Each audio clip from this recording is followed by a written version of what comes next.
Hello and welcome to Whitwell and Anderson. This is the channel where we talk about economic, political, and we talk about historical things in simple terms. Today we're going to be talking about the history of the gentrification of Washington, D.C. Let me explain to you the goals of the channel, at least for these episodes. The goal of the channel is to give you an understanding of what gentrification is, 1. 2, to give you the opportunity to know how to identify gentrification. And finally, to understand the history on how Washington, D.C. became gentrified. Therefore, you will have the knowledge to go on to other videos and see the actual gentrification being done. Let's start out by saying, what is gentrification?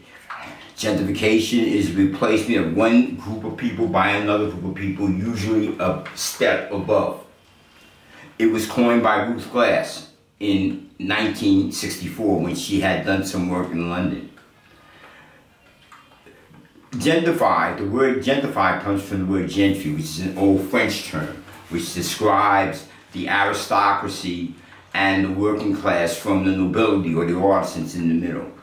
But one thing you must remember, you must destroy in order to gentrify, and there are certain tools that are used. One tool is redlining, which was developed back in the Franklin Delano Roosevelt administration, in which the federal government actually used colored codes to indicate where one can invest and where one cannot invest. Another tool that is used is zoning. Zoning is not dead, it's just become a different name. It's become something called urban planning. But zoning is going on today. Blockbusting. This isn't happening that much, but they used to pay maybe a black woman with a baby carriage to walk down a white street to get people scared, or call somebody up in the neighborhood and asking for, using a black name, asking for that person, just to get people scared. There's also something that was called Restrictive Covenants, which doesn't allow you to sell a property to whom you might want to. And you might find that on your housing contract now, although they're not in effect.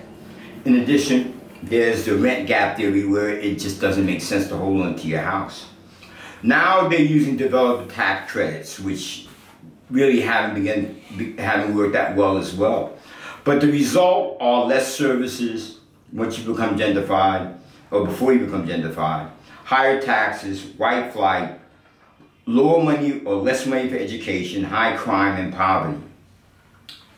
The New Deal brought on, or Franklin Delano Roosevelt's New Deal also brought on some issues involving gentrification through the Federal Housing Authority. And basically it was understood that what happened was Franklin Delano Roosevelt had to cut a deal with the Southern senators in order to get his New Deal passed. World War II development, during World War II, there was a huge amount of jobs needed and had to be filled by men going off to fight the war. And so supply and demand. In addition, there wasn't enough housing. And in 1944, the urban renewal or eminent domain came into place where they actually destroyed neighborhoods and gentrified them. And in 1949, the Truman administration began something called urban renewal, and that really was a very powerful tool.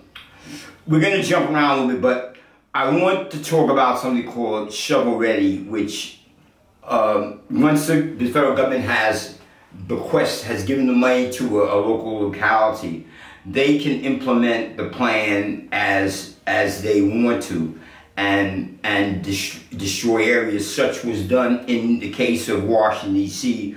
on the Suitland Parkway, which was actually was part of the National Highway Defense Act of 1956. Now, let's go talk a little bit about Washington, D.C. Washington, D.C. is not a state. It does not have a senator. It's managed by Congress. It's some unique things about that. It was founded in July 1790 by and designed by Pierre Lafont. It was the third capital of the nation. In addition, Georgetown became the slave capital, where after New York City, after Wall Street. There's really no industry in Washington, D.C. People mainly come here to work. It's a good location for shipping. Early Europeans that came were basically skilled laborers from Germany and Western Europe. The Underground Railroad, this was a critical spot for the Underground Railroad, so a lot of blacks came to Washington. In 1890, the Irish potato famine started bringing over a lot of Irish. And interestingly enough, and we'll explain a little bit why, in 1861, between 1861 and 1877, the black population doubles in Washington. So at one point, Washington was half slave and half free as far as the blacks. The second wave of Europeans came over, and they were from Southern and Eastern Europe. Washington, D.C. has a unique place called Barry Farms, and Barry Farms was established by the Freedmen's Bureau back in 1871, which was an area where black people actually had their own houses that was federally funded, not federally funded, excuse me, that was federally protected under the Freedmen's Bureau. So the thing, as time went on, as Woodrow Wilson became president in, I think 1914, 1912, Woodrow Wilson began to segregate the federal government from federal workers. They actually put up screens in between black and white employees. And that had an impact on the way black people were treated in Washington, D.C. In 1919, toward the end of that, there was a Red Summer incident which occurred in every city, practically every major city in the United States, whereas the soldiers were returning home from the war and there wasn't enough housing and wasn't enough jobs, and blacks and women had moved forward to take their places to rebuild or to keep the economy going. That became a problem, and it was called Red Summer. In Washington, D.C., there's also a place called U Street, which was removed. And the interesting about U Street is U Street predates Harlem as a black place to hang out. Now let's go back to 1936, the Federal Highway Act.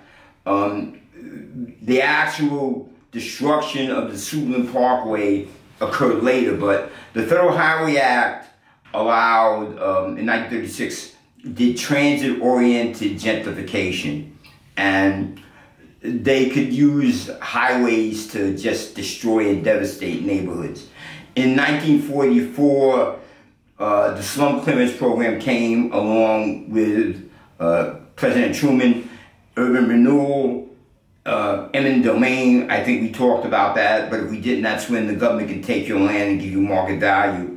We talked about urban planning and zoning, but the GI Bill came also, which allowed a lot of the white GIs to escape and white flight. The second wave of the Great Migration began for blacks moving north. The first wave was between 1910 and 1900 and 1920.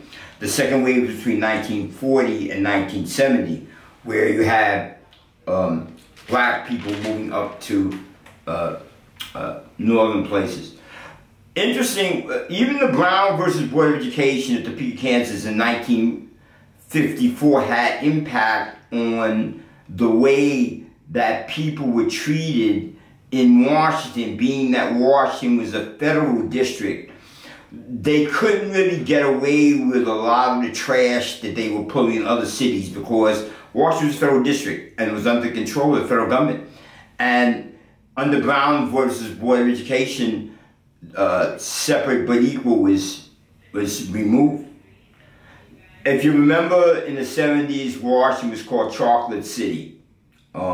I'm going to tell you about a place in Washington called Anacosta, which is 90% black today, high crime rate, high unemployment, but it has panoramic views of Washington, D.C.